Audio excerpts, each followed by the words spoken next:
ਧੰਨ ਸਤਿਗੁਰੂ ਸ਼੍ਰੀ ਗੁਰੂ ਗ੍ਰੰਥ ਸਾਹਿਬ ਜੀ ਮਹਾਰਾਜ ਸੱਚੇ ਪਾਤਸ਼ਾਹ ਜੀ ਦੀ ਪਾਵਨ ਹਜ਼ੂਰੀ ਅੰਦਰ ਦੁਖਦਾਈ ਘਟਨਾ ਦੇ ਸੰਬੰਧ ਵਿੱਚ ਇਕੱਤਰ ਹੋਈ ਸਰਬੱਤ ਮਾਈ ਭਾਈ ਸਾਧ ਸੰਗਤ ਜੀਓ, ਆਓ ਇੱਕੇ ਵਾਰ ਕਹਿਣ ਤੇ ਗੱਜ ਕੇ ਆਖੋ ਵਾਹਿਗੁਰੂ ਜੀ ਕਾ ਖਾਲਸਾ ਵਾਹਿਗੁਰੂ ਜੀ ਕੀ ਫਤਿਹ। ਅੱਜ ਆਪਾਂ ਸਾਰੇ ਇਸ ਨੌਜਵਾਨ ਦੀ ਬੇਵਕਤੀ ਮੌਤ ਦੇ ਸੰਬੰਧ ਵਿੱਚ ਪਰਿਵਾਰ ਦੇ ਨਾਲ ਦੁੱਖ ਸਾਂਝਾ ਕਰਨ ਵਾਸਤੇ ਆਏ ਹਾਂ। ਇਸ ਏਜੰਸੀ ਵੱਲੋਂ ਪਿਛਲੇ ਮਹੀਨੇ ਦੀ 20 ਤਰੀਕ ਨੂੰ ਮੈਨੂੰ ਵੀ ਸੱਦਿਆ ਸੀ ਤੇ ਮੇਰੇ ਤੋਂ ਲਗਾਤਾਰ ਉਹਨਾਂ ਨੇ 4-5 ਘੰਟੇ ਪੁੱਛਗਿੱਛ ਕੀਤੀ ਸੀ। ਮੇਰੇ ਤੋਂ ਇਹਨਾਂ ਦੇ ਬਾਰੇ ਪੁੱਛਿਆ ਸੀ, ਪਰ ਮੈਂ ਸੱਚ ਕਹਿਣਾ ਹੈ ਕਿ ਮੈਨੂੰ ਇਹਦੇ ਨਾਮ ਬਾਰੇ ਨਹੀਂ ਸੀ ਪਤਾ। 4-5 ਸਿੰਘਾਂ ਦੇ ਉਹਨਾਂ ਨੇ ਮੈਨੂੰ ਨਾਮ ਪੁੱਛੇ ਸੀ। ਮੈਂ ਆਖਿਆ ਵੀ ਨਹੀਂ, ਜਾਂ ਤਾਂ ਉਹਦੀ ਤਸਵੀਰ ਦਿਖਾਓ ਤੇ ਜਾਂ ਉਹਦਾ ਪਿੰਡ ਦੱਸੋ, ਫਿਰ ਮੈਂ ਦੱਸ ਸਕਦਾ। ਇਸ ਤਰ੍ਹਾਂ ਕੋਈ 25 ਜਾਂ 30 ਸਿੰਘ ਪੁਰਾਣੇ ਪੜ੍ਹ ਕੇ ਜਾਂਦੇ ਆ ਤੇ 30 ਤੋਂ 40 ਨਵੇਂ ਭਰਤੀ ਹੁੰਦੇ ਆ। ਇਸ ਤਰ੍ਹਾਂ ਮੈਂ ਨਹੀਂ ਦੱਸ ਸਕਦਾ ਕਿ ਮੇਰਾ ਜ਼ਿਆਦਾ ਜਿਹੜਾ ਰੁਝਾਨ ਸਮਾਂ ਆਊ ਪੰਥਕ ਕਾਰਜਾਂ ਵਾਸਤੇ ਵਿਦਿਆਲੇ ਤੋਂ ਬਾਹਰ ਬੀਤਦਾ, ਇਹਦੇ ਬਾਰੇ ਮੈਨੂੰ ਕੋਈ ਪਤਾ ਨਹੀਂ। ਫਿਰ ਮੈਂ ਉਹਨਾਂ ਨੂੰ ਇਹ ਸਵਾਲ ਕੀਤਾ ਸੀ ਕਿ ਉਹਨਾਂ ਸਿੰਘਾਂ ਨੇ ਕੋਈ ਕ੍ਰਾਈਮ ਕੀਤਾ ਜਾਂ ਮੈਂ ਇਹਨਾਂ ਤੋਂ ਕੋਈ ਕ੍ਰਾਈਮ ਕਰਾਇਆ ਤੇ ਤੁਸੀਂ ਮੈਨੂੰ ਦੱਸੋ। ਆਂਦੇ ਵੀ ਇਹਦੇ ਬਾਰੇ ਅਸੀਂ ਨਹੀਂ ਦੱਸ ਸਕਦੇ। ਫਿਰ ਮੈਂ ਕਿਹਾ ਜੇ ਉਹਨਾਂ ਕ੍ਰਾਈਮ ਨਹੀਂ ਕੀਤਾ, ਮੈਂ ਉਹਨਾਂ ਤੋਂ ਕ੍ਰਾਈਮ ਕੋਈ ਕਰਾਇਆ ਨਹੀਂ, ਤੇ ਤੁਸੀਂ ਮੈਨੂੰ ਪੁੱਛਦੇ ਕਿਉਂ ਆ? ਹੈਰਾਨੀ ਵਾਲੀ ਗੱਲ ਇਹ ਹੈ, ਵਾਰ-ਵਾਰ ਸਾਨੂੰ ਇਹ ਜਣਾਇਆ ਜਾਂਦਾ ਕਿ ਹਿੰਦੁਸਤਾਨ ਆਜ਼ਾਦ ਵਿੱਚ ਤੁਸੀਂ ਗੁਲਾਮੀ ਦੀ ਜ਼ਿੰਦਗੀ ਬਤੀਤ ਕਰਦੇ ਆ। ਹਿੰਦੁਸਤਾਨ ਆਜ਼ਾਦ ਹੈ, ਹਿੰਦੁਸਤਾਨ ਦੀ ਧਰਤੀ ਤੇ ਸਿੱਖ ਆਪਣੀ ਗੁਲਾਮੀ ਦੀ ਜ਼ਿੰਦਗੀ ਬਤੀਤ ਕਰਦਾ ਹੈ। ਤੇ ਫਿਰ ਉਹਨਾਂ ਨੇ ਇਹੋ ਜਿਹੇ ਸਵਾਲ ਕੀਤੇ ਜੋ ਇਸ ਪੁੱਛਗਿੱਛ ਦੇ ਨਾਲ ਸੰਬੰਧਿਤ ਨਹੀਂ ਸਨ। ਉਹ ਸਵਾਲ ਕਿਹੜਾ ਹੈ? ਆਖੇ ਜੀ ਤੁਸੀਂ ਮੈਤੋਂ ਕਿਉਂ ਆਏ? ਦੱਸੋ, ਇਹ ਕੋਈ ਸਵਾਲ ਹੈ? ਉਹ ਸਾਡੀ ਮਰਜ਼ੀ ਉੱਥੇ ਰਹਿਣਾ ਜਾਂ ਨਾ ਰਹਿਣਾ, ਬੰਦੇ ਦੀ ਆਪਣੀ ਨਿੱਜੀ ਜ਼ਿੰਦਗੀ ਹੁੰਦੀ ਆ। ਮੈਂ ਉੱਥੇ ਮੈਤੇ ਰਹਿੰਦਾ ਸੀ, ਮੇਰਾ ਮਨ ਨਹੀਂ ਮੰਨਿਆ, ਮੈਂ ਉੱਥੇ ਆ ਗਿਆ। ਦੱਸੋ ਵੀ ਇਸ ਸਵਾਲ ਦੇ ਨਾਲ, ਇਸ ਕੇਸ ਦੇ ਨਾਲ ਮੈਤੇ ਜਥੇਬੰਦੀ ਦਾ ਕੀ ਸੰਬੰਧ? ਫਿਰ ਮੇਰੇ ਤੋਂ ਇਲਾਵਾ ਜਥੇ ਦਾ ਇੱਕ ਜ਼ਿੰਮੇਵਾਰ ਸਿੰਘ ਆ, 2 ਵਾਰ ਉਹਨੂੰ ਚੰਡੀਗੜ੍ਹ ਸੱਦਿਆ, ਮੈਂ ਉਹਦੇ ਨਾਲ ਜਾਂਦਾ ਰਿਹਾ। ਜਿਸ ਤਰ੍ਹਾਂ ਸਿੰਘਾਂ ਨੇ ਜ਼ਿਕਰ ਕੀਤਾ ਨਾ ਕਿ ਕਦੇ ਵੀ ਕੋਈ ਵੀ ਏਜੰਸੀ ਜਾਂ ਕੋਈ ਪੁਲਿਸ ਪ੍ਰਸ਼ਾਸਨ ਵਾਲਾ ਤੁਹਾਨੂੰ ਸੱਦਦਾ, ਗੁਰਮੁਖੋ ਕੱਲੇ ਕਦੇ ਨਾ ਜਾਓ। ਫਿਰ ਵੇਖੋ ਪੁੱਛਗਿੱਛ ਉਸ ਜਥੇ ਦੇ ਸਿੰਘ ਤੋਂ ਕੀਤੀ ਹੈ। ਕਹਿਣ ਲੱਗੇ ਤੁਸੀਂ 855 ਟਰੈਕਟਰ ਕਿਉਂ ਰੱਖਿਆ? ਦੱਸੋ ਵੀ ਟਰੈਕਟਰ ਦਾ ਇਸ ਪੁੱਛਗਿੱਛ ਦੇ ਨਾਲ ਕੀ ਸੰਬੰਧ? ਤੁਹਾਡਾ ਖਰਚਾ ਕਿੱਥੋਂ ਚੱਲਦਾ ਹੈ? ਇਹੋ ਜਿਹੇ ਪੁੱਠੇ ਸਿੱਧੇ ਸਵਾਲ ਕੀਤੇ ਜਿਨ੍ਹਾਂ ਦਾ ਉਹਨਾਂ ਕੋਲੇ ਕੋਈ ਜਵਾਬ ਨਹੀਂ। ਕਿਉਂ ਕਰਦੇ ਆ? ਕਿ ਸਾਡੇ ਵਿੱਚ ਏਕਤਾ ਨਹੀਂ ਰਹੀ। ਅਸੀਂ ਆਗੂ ਲੋਕ ਪਦਾਰਥੀ ਤੇ ਸਵਾਰਥੀ ਹੋ ਗਏ। ਅਸੀਂ ਆਪਣੇ ਅੰਦਰ ਇੱਕੋ ਮੰਗ ਰੱਖੀ ਹੈ, ਜਾਂ ਪਦਾਰਥ ਜਾਂ ਸਾਡਾ ਨਿੱਜ ਸਵਾਰਥ। ਪੁਰਾਤਨ ਸਮੇਂ ਵਿੱਚ ਗੁਰਮੁਖੋ ਕਿਉਂ ਸਿੱਖ ਜਿੱਤਾਂ ਪ੍ਰਾਪਤ ਕਰਦੇ ਸਨ, ਉਹ ਪਦਾਰਥ ਤੋਂ ਵੀ ਪਰੇ ਸਨ ਤੇ ਸਵਾਰਥ ਤੋਂ ਵੀ ਪਰੇ ਸਨ। ਜਿੰਨਾ ਚਿਰ ਤੱਕ ਆਪਾਂ ਸਿੱਖ ਆਗੂ ਪਦਾਰਥ ਤੇ ਸਵਾਰਥ ਦਾ ਤਿਆਗ ਨਹੀਂ ਕਰਦੇ, ਆਪਾਂ ਸਾਰਿਆਂ ਨੂੰ ਇਸ ਤਰ੍ਹਾਂ ਜਲੀਲ ਹੋ ਕਰਕੇ ਜ਼ਿੰਦਗੀ ਬਤੀਤ ਕਰਨੀ ਪਵੇਗੀ। ਤੇ ਜੇ ਸੁੱਖ ਤੇ ਆਨੰਦ ਦੀ ਜ਼ਿੰਦਗੀ ਬਤੀਤ ਕਰਨੀ ਆ, ਗੁਰਮੁਖੋ ਇਹਨਾਂ ਦੋਨਾਂ ਦਾ ਦਿਆ ਕਰੋ, ਨਾ ਪਦਾਰਥ ਦਾ ਤੇ ਨਾ ਸਵਾਰਥ ਦਾ। ਜਦੋਂ ਬੰਦਾ ਮਰਦਾ ਨਾ, ਜਾਂ ਤੇ ਪਦਾਰਥ ਕਰਕੇ ਮਰਦਾ ਤੇ ਜਾਂ ਨਿੱਜ ਸਵਾਰਥ ਕਰਕੇ ਮਰਦਾ। ਨਹੀਂ, ਸਿੱਖ ਪਦਾਰਥ ਕਰਕੇ ਵੀ ਨਾ ਮਰੇ, ਸਿੱਖ ਸਵਾਰਥ ਕਰਕੇ ਵੀ ਨਾ ਮਰੇ। ਸਿੱਖ ਮਰੇ ਕਾਹਦੇ ਵਾਸਤੇ? ਪਰਮਾਰਥ ਵਾਸਤੇ। ਸਵਾਰਥ ਨੇ ਸਾਡਾ ਸਾਥ ਨਹੀਂ ਦੇਣਾ, ਪਦਾਰਥ ਨੇ ਵੀ ਸਾਡਾ ਸਾਥ ਨਹੀਂ ਦੇਣਾ। ਤੇ ਜਿਹੜਾ ਪਰਮਾਰਥ ਆ ਉਹ ਕਿਸ ਤਰ੍ਹਾਂ ਸਾਡਾ ਬਣੇਗਾ? ਜਦੋਂ ਅਸੀਂ ਇਹਨਾਂ ਦੋਨਾਂ ਕੰਮਾਂ ਤੋਂ ਉੱਪਰ ਉੱਠਾਂਗੇ। ਗੁਰਮਖੋ, ਇਸ ਨੌਜਵਾਨ ਨੇ ਜਥੇ ਵਿੱਚ ਰਹਿ ਕਰਕੇ ਗੁਰਬਾਣੀ ਦੀ ਸੰਪੂਰਨ ਸੰਥਿਆ ਕੀਤੀ। ਜੋੜੀ ਬੜੀ ਵਧੀਆ ਵਜਾ ਲੈਂਦਾ ਸੀ, ਸ਼ਾਸਤਰ ਵਿਦਿਆ ਸਿੱਖੀ ਹੈ। ਇਹ ਸਿੱਖ ਕਰਕੇ ਗਰੀਬ ਪਰਿਵਾਰ ਸੀ ਤੇ ਮੇਰਾ ਖਿਆਲ ਹੈ 3-4 ਸਾਲ ਛੱਡ ਕੇ ਜਥਾ ਛੱਡ ਕੇ ਇਹਨੂੰ ਆਪਣੇ ਪਰਿਵਾਰ ਵਿੱਚੋਂ ਆਏ ਨੂੰ ਹੋ ਗਿਆ। ਉਦੋਂ ਬਾਅਦ ਇਹਦਾ ਮੇਰੇ ਨਾਲ ਕਦੇ ਵੀ ਸੰਪਰਕ ਨਹੀਂ ਹੋਇਆ, ਨਾ ਮੈਂ ਕਦੇ ਇਸ ਨਗਰ ਵਿੱਚ ਆਇਆ। ਸਾਡੇ ਉੱਤੇ ਇੱਕੋ ਇੱਕ ਇਲਜ਼ਾਮ ਲਾਇਆ ਜਾਂਦਾ ਹੈ ਕਿ ਤੁਸੀਂ ਇੱਥੇ ਜਥੇ ਵਿੱਚ ਰੱਖ ਕਰਕੇ ਵਿਦਿਆਰਥੀਆਂ ਨੂੰ ਹਥਿਆਰਾਂ ਦੀ ਟ੍ਰੇਨਿੰਗ ਕਰਾਉਣੇ ਆ, ਤੁਸੀਂ ਜਥੇ ਵਿੱਚ ਰੱਖ ਕਰਕੇ ਇਹਨਾਂ ਤੋਂ ਅੱਤਵਾਦ ਵਾਸਤੇ ਇੱਥੇ ਲੋਕਾਂ ਨੂੰ ਪ੍ਰਭਾਵਿਤ ਕਰਦੇ ਆ। ਤੇ ਮੈਂ ਉਹਨਾਂ ਨੂੰ ਜਵਾਬ ਦਿੱਤਾ ਸੀ, ਪਹਿਲੀ ਤੇ ਗੱਲ ਇਹ ਹੈ ਵੀ ਜਿਹੜੀ ਗੁਰਬਾਣੀ ਦੀ ਸੰਥਿਆ ਆਮ ਸਿੱਖ ਨਹੀਂ ਕਰਦਾ। ਜਿਹਦੇ ਕੋਲੇ 4 ਕਿੱਲੇ ਜ਼ਮੀਨ ਆ ਨਾ, ਉਹ ਕਹਿ ਦਿੰਦਾ ਕਿ ਮੈਂ ਆਪਣੇ ਬੱਚੇ ਨੂੰ ਗ੍ਰੰਥੀ ਬਣਾਵਾਂ। ਇਸ ਲਾਈਨ ਵਿੱਚ ਉਹ ਬੱਚਾ ਆਉਂਦਾ ਜਿਹਦੇ ਘਰ ਵਿੱਚ ਅੱਤ ਗਰੀਬੀ ਆ, ਜਿਸ ਪਰਿਵਾਰ ਦੇ ਵਿੱਚ ਅੱਤ ਗਰੀਬੀ ਆ, ਉਹ ਸੋਚਦਾ ਕਿ ਗ੍ਰੰਥੀ ਬਣੂੰਗਾ, ਰਾਗੀ ਸਿੰਘ ਬਣੂੰਗਾ, ਕਥਾਵਾਚਕ ਬਣੂੰਗਾ, ਆਪਣੇ ਪਰਿਵਾਰ ਨੂੰ ਪਾਲੂੰਗਾ, ਮੇਰੇ ਪਰਿਵਾਰ ਦਾ ਸੌਖਾ ਗੁਜ਼ਾਰਾ ਚੱਲੇਗਾ। ਜੇਕਰ ਜਥੇ ਵਿੱਚ ਰੱਖ ਕਰਕੇ ਸੰਥਿਆ ਕਰਾਉਣੀ ਜੁਰਮ ਆ, ਜੇਕਰ ਜਥੇ ਵਿੱਚ ਰਹਿ ਕਰਕੇ ਖੰਡੇ ਬਾਟੇ ਦਾ ਅੰਮ੍ਰਿਤ ਛਕਾਉਣਾ ਜੁਰਮ ਆ, ਜੇਕਰ ਜੋ ਮੀਰੀ ਪੀਰੀ ਦਾ ਸਿਧਾਂਤ ਸਾਨੂੰ ਸ਼ਸਤਰ ਵਿਦਿਆ ਦੱਸੀ ਆ, ਜੇਕਰ ਉਹ ਸ਼ਸਤਰ ਵਿਦਿਆ ਸਿਖਾਉਣੀ ਤੇ ਸਿੱਖਣੀ ਜੁਰਮ ਆ, ਜੇਕਰ ਸਿੱਖੀ ਦਾ ਪ੍ਰਚਾਰ ਕਰਨਾ ਗੁਰਮਖੋ ਇਹ ਸਾਡਾ ਨਿੱਜੀ ਹੱਕ ਨਹੀਂ, ਇਹ ਜੁਰਮ ਆ। ਜੇਕਰ ਸਿੱਖੀ ਦਾ ਪ੍ਰਚਾਰ ਕਰਨਾ ਜੁਰਮ ਆ ਤੇ ਸਾਨੂੰ ਧਰਮ ਦਾ ਕੰਮ ਦੱਸ ਦਿਓ, ਅਸੀਂ ਧਰਮ ਦਾ ਕੰਮ ਉਸੇ ਤਰੀਕੇ ਨਾਲ ਕਰ ਲਵਾਂਗੇ। ਗੁਰਮਖੋ, ਸਾਡੀ ਜਿਹੜੀ ਜ਼ਿੰਦਗੀ ਆ ਉਹ ਗੁਰੂ ਦੇ ਲੇਖੇ ਲੱਗੇ ਤੇ ਗੁਰੂ ਦੇ ਲੇਖੇ ਗੁਰਮਖੋ ਤਾਂ ਲੱਗਣੇ ਆ, ਭਾਵੇਂ ਮੇਰੀ ਗੱਲ ਦਾ ਕਈਆਂ ਨੂੰ ਗੁੱਸਾ ਲੱਗੂਗਾ, ਅਸੀਂ ਜਿੰਨਾ ਚਿਰ ਪਦਾਰਥ ਤੇ ਸਵਾਰਥ ਤੋਂ ਉੱਪਰ ਨਹੀਂ ਨਾ ਉੱਠਦੇ, ਜਿੰਨੀਆਂ ਮਰਜ਼ੀ ਅਸੀਂ ਤਕਰੀਰਾਂ ਦੇਈ ਜਾਈਏ, ਜਿੰਨੇ ਮਰਜ਼ੀ ਅਸੀਂ ਭਾਸ਼ਣ ਦੇਈ ਜਾਈਏ, ਜਿੰਨਾ ਚਿਰ ਅਸੀਂ ਪਦਾਰਥ ਤੇ ਸਵਾਰਥ ਦੀ ਜ਼ਿੰਦਗੀ ਤੋਂ ਉੱਪਰ ਨਹੀਂ ਉੱਠਦੇ। ਅੱਜ ਲਵਪ੍ਰੀਤ ਸਿੰਘ ਆ ਤੇ ਹੋਰ ਕਈ ਜਾਣਗੇ ਇਸੇ ਰਸਤੇ। ਮਤਾ ਸੋਚੋ ਪੇ ਨੂੰ ਠੱਲ ਪਵੇਗੀ, ਠੱਲ ਤਾਂ ਪਵੇਗੀ ਜਦੋਂ ਅਸੀਂ ਏਕਤਾ ਦੀ ਲੜੀ ਵਿੱਚ ਪਰੋਏ ਜਾਵਾਂਗੇ।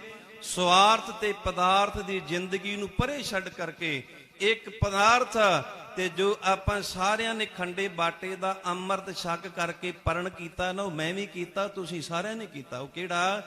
ਸਿੱਖ ਜਥੇਬੰਦੀ ਤੋਂ ਕਦੇ ਵਾਸਤੇ ਉਲਟ ਨਹੀਂ ਹੋਣਾ। ਸੀਸ ਪੰਥ ਦਾ ਸਮਝਣਾ, ਲੋੜ ਪੈਣ ਤੇ ਪੰਥ ਨੂੰ ਹਾਜ਼ਰ ਕਰਨਾ। ਗੁਰਮਖੋ, ਕਲਗੀਧਰ ਪਾਤਸ਼ਾਹ ਦੀ ਦਾਤ ਆਪਾਂ ਸਾਰਿਆਂ ਨੇ ਖੰਡੇ ਬਾਟੇ ਦਾ ਅੰਮ੍ਰਿਤ ਛਕਿਆ, ਆਪਾਂ ਪਰਨ ਵੀ ਕੀਤਾ, ਪਰ ਪਰਨ ਜਦੋਂ ਦਰਬਾਰ ਦੀ ਹਦੂਦ ਵਿੱਚੋਂ ਬਾਹਰ ਆਏ ਨਾ, ਸਾਨੂੰ ਸਾਰਿਆਂ, ਮੈਨੂੰ ਭੁੱਲ ਗਿਆ, ਸਾਰਿਆਂ ਨੂੰ ਭੁੱਲ ਗਿਆ। ਸਿੱਖ ਜਥੇਬੰਦੀ ਦੇ ਅਸੀਂ ਉਲਟ ਵੀ ਚੱਲਦੇ ਆ ਤੇ ਜਿਹੜਾ ਸਾਡਾ ਸੀਸ ਹੈ ਇਹਨੂੰ ਪੰਥ ਦੇ ਲੇਖੇ ਲਾਉਣ ਵਾਸਤੇ ਕਦੀ ਅਸੀਂ ਮਨ ਵਿੱਚ ਖਿਆਲ ਹੀ ਨਹੀਂ ਕੀਤਾ। ਜਿਸ ਤਰ੍ਹਾਂ ਕਿ ਭਾਈ ਨਿਰਮਲ ਸਿੰਘ ਨੇ ਤੁਹਾਡੇ ਨਾਲ ਵਿਚਾਰ ਸਾਂਝੇ ਕੀਤੇ ਆ ਨਾ, ਕਿ ਸੰਤ ਗਿਆਨੀ ਕਰਤਾਰ ਸਿੰਘ ਮਹਾਂਪੁਰਖਾਂ ਨੇ ਅਰਦਾਸ ਕੀਤੀ ਸੀ ਨਾ ਕਿ ਸੱਚੇ ਪਾਤਸ਼ਾਹ ਆਪ ਜੀ ਤੇ ਸਰਬੰਸ ਦਾਨੀ ਆ, ਪੁੱਤਰਾਂ ਦੇ ਦਾਨੀ ਨਹੀਂ। ਕਲਗੀਧਰ ਪਾਤਸ਼ਾਹ ਸਰਬੰਸ ਦਾਨੀ ਆ। ਜਿੱਥੇ ਉਹਨੇ 4 ਸਾਹਿਬਜ਼ਾਦਿਆਂ ਦਾ ਦਾਨ ਕੀਤਾ, ਮਾਤਾ ਵੀ ਕੁਰਬਾਨ ਕੀਤੀ ਆ, ਪਿਤਾ ਵੀ ਕੁਰਬਾਨ ਕੀਤਾ, ਵਸ ਦਾ ਆਨੰਦਪੁਰ ਸਾਹਿਬ ਕਲਗੀਧਰ ਪਾਤਸ਼ਾਹ ਨੇ ਕੁਰਬਾਨ ਕੀਤਾ। ਉਹ 4 ਪੁੱਤਰਾਂ ਦੇ ਦਾਨੀ ਨਹੀਂ, ਕਲਗੀਧਰ ਪਾਤਸ਼ਾਹ ਸਰਬੰਸ ਦਾਨੀ ਆ। ਤੇ ਸੰਤ ਗਿਆਨੀ ਜਰਨੈਲ ਸਿੰਘ ਮਹਾਂਪੁਰਖਾਂ ਨੇ ਅਰਦਾਸ ਕੀਤੀ, ਸੱਚੇ ਪਾਤਸ਼ਾਹ ਤੁਸੀਂ ਸਰਬੰਸ ਦਾਨੀ ਆ, ਤੁਹਾਡੀ ਦੁਨੀਆ ਤੇ ਕੋਈ ਦੇਵੀ ਦੇਵਤਾ ਰਹਿਬਰ ਪੀਰ ਪਕੰਬਰ ਔਲੀਆ ਰੀਸ ਨਹੀਂ ਕਰ ਸਕਦਾ, ਪਰ ਸੱਚੇ ਪਾਤਸ਼ਾਹ ਮੇਰਾ ਇੱਕ ਪੁੱਤ ਪੰਥ ਤੋਂ ਕੁਰਬਾਨ ਹੋਵੇ। ਜੇਕਰ ਕਲਗੀਧਰ ਪਾਤਸ਼ਾਹ ਦੇ ਚਰਨਾਂ ਵਿੱਚ ਅਰਦਾਸ ਪ੍ਰਵਾਨ ਨਾ ਹੁੰਦੀ, ਸ਼ਾਇਦ ਅੱਜ ਧਾਰਮਿਕ ਸਟੇਜਾਂ ਤੇ ਭਾਈ ਅਮਰੀਕ ਸਿੰਘ ਦਾ ਨਾਂ ਕਦੇ ਵਾਸਤੇ ਵੀ ਅਮਰ ਸ਼ਹੀਦਾਂ ਦੀ ਕਤਾਰ, ਅਮਰ ਸ਼ਹੀਦਾਂ ਦੀ ਲੜੀ ਵਿੱਚ ਨਾ ਪੁਰਿਆ ਜਾਂਦਾ। ਜਦੋਂ ਅੱਜ 84 ਦੇ ਟੈਕ ਘੱਲੂਘਾਰੇ ਦੀ ਗੱਲ ਚੱਲੇਗੀ, ਜਿੱਥੇ ਜਰਨਲ ਸ਼ਮੇਕ ਸਿੰਘ ਦਾ ਨਾਂ ਆਵੇਗਾ, ਬਾਬੇ ਠਾਰਾ ਸਿੰਘ ਦਾ ਨਾਂ ਆਵੇਗਾ, ਸਮੁੱਚੇ ਕਾਮ ਦੇ ਸ਼ਹੀਦਾਂ ਦਾ ਨਾਂ ਆਵੇਗਾ। ਗੁਰਮੁਖੋ ਤੇ ਅਮਰ ਸ਼ਹੀਦੀ ਦੌਰਾਨ ਭਾਈ ਅਮਰੀਕ ਸਿੰਘ ਦਾ ਨਾਮ ਆਵੇਗਾ। ਸਾਨੂੰ ਸ੍ਰੀ ਗੁਰੂ ਗ੍ਰੰਥ ਸਾਹਿਬ ਜੀ ਮਹਾਰਾਜ ਸੱਚੇ ਪਾਤਸ਼ਾਹ ਨੇ ਪੁਕਾਰ ਕਰਕੇ ਬਚਨ ਕਹਿਆ, ਸੂਰਾ ਸੂ ਪਹਿਚਾਨਿਆ ਜੋ ਲਰੇ ਦੀਨ ਕੇ ਹੇਤ, ਪੁਰਜਾ ਪੁਰਜਾ ਕਟ ਮਰੈ ਕਬਹੂ ਨਾ ਸਾਡਾ ਖੇਤ। ਜਿੰਨਾ ਚਿਰ ਤੱਕ ਆਪਾਂ ਗੁਰਮੁਖੋ ਇਹਨਾਂ ਬਚਨਾਂ ਦੇ ਪਾਂਦੀ ਜਾਂ ਧਾਰਨੀ ਨਹੀਂ ਹੁੰਦੇ, ਇਸੇ ਤਰ੍ਹਾਂ ਇੱਕ ਗਿਆ ਸੈਂਕੜੇ ਹਜ਼ਾਰਾਂ ਦੀ ਗਿਣਤੀ ਵਿੱਚ ਇਸੇ ਲੜੀ ਦੇ ਮੰਗਰ ਹੋਰ ਵੀ ਜਾਣਗੇ। ਜੇਕਰ ਆਪਾਂ ਨਾ ਜਾਗੇ, ਆਓ ਆਪਾਂ ਜਾਗੀਏ, ਆਪਣਾ ਪਦਾਰਥ ਸੁਆਰਥ ਤਿਆਗੀਏ ਤੇ ਕਲਗੀਧਰ ਪਾਤਸ਼ਾਹ ਨੇ ਜੋ ਸਾਨੂੰ ਹੁਕਮ ਕੀਤਾ ਨਾ ਕਿ ਪਰਚਾ ਸ਼ਬਦ ਦਾ, ਦੀਦਾਰ ਖਾਲਸੇ ਦੇ ਤੇ ਪੂਜਾ ਅਕਾਲ ਦੀ ਕਰਨੀ ਆ। ਜਦੋਂ ਆਪਾਂ ਇਹਨਾਂ ਤਿੰਨਾਂ ਬਚਨਾਂ ਦੇ ਧਾਰਨੀ ਬਣ ਗਏ, ਆਪਣੀ ਜਿੰਦੀ ਹਉਮੈ ਦੀ ਜ਼ਿੰਦਗੀ ਤੋਂ ਉੱਠ ਕਰਕੇ ਆਪਾਂ ਇਸ ਰਸਤੇ ਦੇ ਪਾਂਧੀ ਬਣ ਗਏ, ਉਦੋਂ ਗੁਰਮੁਖੋ ਵਾਰ-ਵਾਰ ਸਾਨੂੰ ਜਲੀਲ ਤਰ੍ਹਾਂ ਦੀ ਜ਼ਿੰਦਗੀ ਬਤੀਤ ਨਹੀਂ ਕਰਨੀ ਪਵੇਗੀ। ਮੈਂ ਇਹਨਾਂ ਵਿਚਾਰਾਂ ਦੇ ਨਾਲ ਵਿਛੜੀ ਆਤਮਾ ਗੁਰਮੁਖੋ ਦੁਬਾਰਾ ਦੁਨੀਆ ਤੇ ਨਹੀਂ ਆ ਸਕਦਾ। ਹੁਣ ਮਾਤਾ ਪਿਤਾ ਨੂੰ ਪੁੱਤਰ ਕਿੱਥੋਂ ਮਿਲੇਗਾ? ਉਸ ਭੈਣ ਨੂੰ ਵੀਰ ਕਿੱਥੋਂ ਮਿਲੇਗਾ? ਉਸ ਬੀਬੀ ਨੂੰ ਸੁਹਾਗ ਕਿੱਥੋਂ ਮਿਲੇਗਾ? ਮਾਤਾ ਪਿਤਾ ਨੇ ਆਪਣੀ ਧੀ ਨੂੰ ਜਵਾਨ ਕਰਕੇ ਉਹਦੇ ਲੜ ਲਾ ਦਿੱਤਾ ਤੇ ਹੁਣ ਉਹ ਆਪਣੀ ਜ਼ਿੰਦਗੀ ਕਿਹਦੇ ਆਸਰੇ, ਕਿਹਦੇ ਸਹਾਰੇ ਤੇ ਗੁਰਮੁਖੋ ਬਤੀਤ ਕਰੇਗੀ? ਉਹਨਾਂ ਨੇ ਤੇ ਤਸ਼ੱਦਦ ਕੀਤਾ, ਜਲੀਲ ਕੀਤਾ, ਉਹ ਦੁਨੀਆ ਤੋਂ ਤੁਰ ਗਿਆ। ਬਾਕੀ ਜਿਹੜਾ ਪਰਿਵਾਰ ਆ ਉਹਦੇ ਮਨ ਨੂੰ ਕੌਣ ਪੁੱਛ ਕੇ ਵੇਖੇਗਾ ਕਿ ਉਹਨਾਂ ਦੇ ਮਨ, ਉਹਨਾਂ ਦੇ ਪਰਿਵਾਰ ਨਾਲ ਕੀ ਬੀਤਦੀ ਆ? ਜੇਕਰ ਆਪਾਂ ਏਕਤਾ ਦੀ ਲੜੀ ਵਿੱਚ ਪਰੋਹ ਕਰਕੇ ਆਉਣ ਵਾਲੇ ਸਮੇਂ ਨੂੰ ਠੱਲ ਪਾ ਦਿੱਤੀ ਨਾ, ਇਹ ਗੁਰਮੁਖੋ ਉਹਨਾਂ ਨੂੰ ਮੌਤ ਭੁੱਲ ਜਾਵੇਗੀ। ਤੇ ਜੇਕਰ ਆਪਾਂ ਏਕਤਾ ਦੀ ਲੜੀ ਵਿੱਚ ਪਰੋਹ ਕਰਕੇ ਆਪੋ ਆਪਣੇ ਘਰਾਂ ਨੂੰ ਫੇਰ ਤੁਰ ਗਏ, ਗੁਰਮੁਖੋ ਉਹਨਾਂ ਨੂੰ ਇਹ ਮੌਤ ਸਦਾ ਵਾਸਤੇ, ਜਿੰਨਾ ਚਿਰ ਉਹਨਾਂ ਦੀ ਜ਼ਿੰਦਗੀ ਰਹੇਗੀ, ਰੜਕਦੀ ਰਹੇਗੀ। ਆਓ ਆਪਾਂ ਉਹਨਾਂ ਦਾ ਦੁੱਖ ਵੰਡਾਉਣ ਵਾਸਤੇ, ਦੁੱਖ ਸਾਂਝਾ ਕਰਨ ਵਾਸਤੇ ਇਸ ਗੁਰਦੁਆਰਾ ਸਾਹਿਬ ਦੇ ਅੰਦਰ ਪਹੁੰਚੇ ਹਾਂ।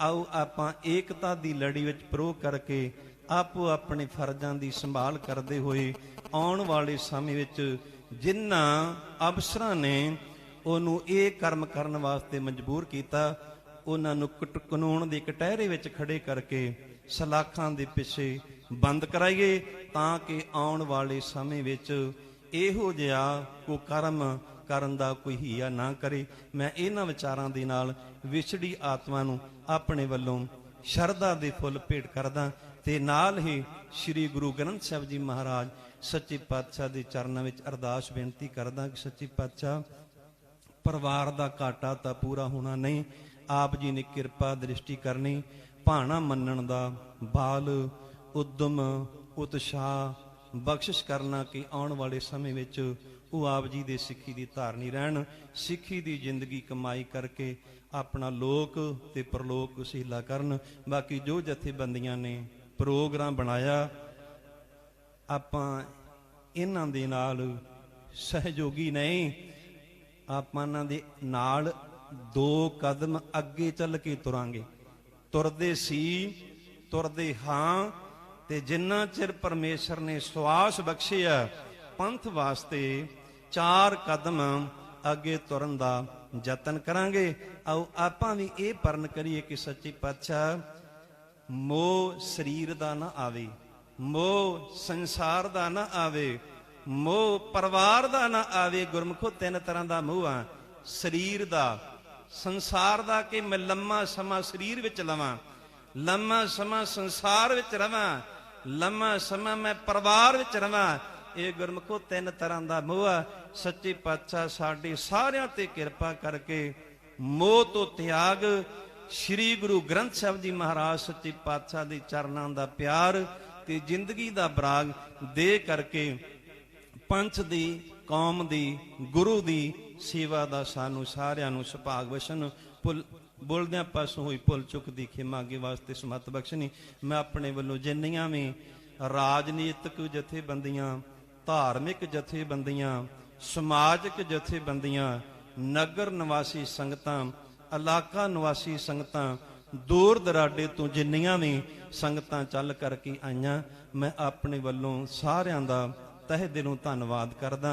आप जी दा चलिया होया एक एक कदम परिवार दे, नगर निवासी संगतां दे सिर मथे ते प्रवान प्रबंध विच, सत्कार विच, छकण छकाउण दे संबंध विच अनेकां भुल्लां त्रुटियां रह गईयां होणगीਆਂ, क्योंकि पावन गुरबाणी दे बचन ਹਨ ਭੁੱਲਣ अंदर सब को अभुੱਲ गुरु करतार, भुੱਲਣ विच कीया सब कोय करता आप न भुੱਲੈ। भुੱਲਾਂ चुकां दी सारी संगत ने खिमा बख्श देनी, अगे वास्ते समत बख्शनी। आओ फतेह बुला करके अगले प्रोग्राम बारे गुरमुखां दी रसना पासों सरवण करिए। सारी संगत गज के आखो जी वाहिगुरू जी का खालसा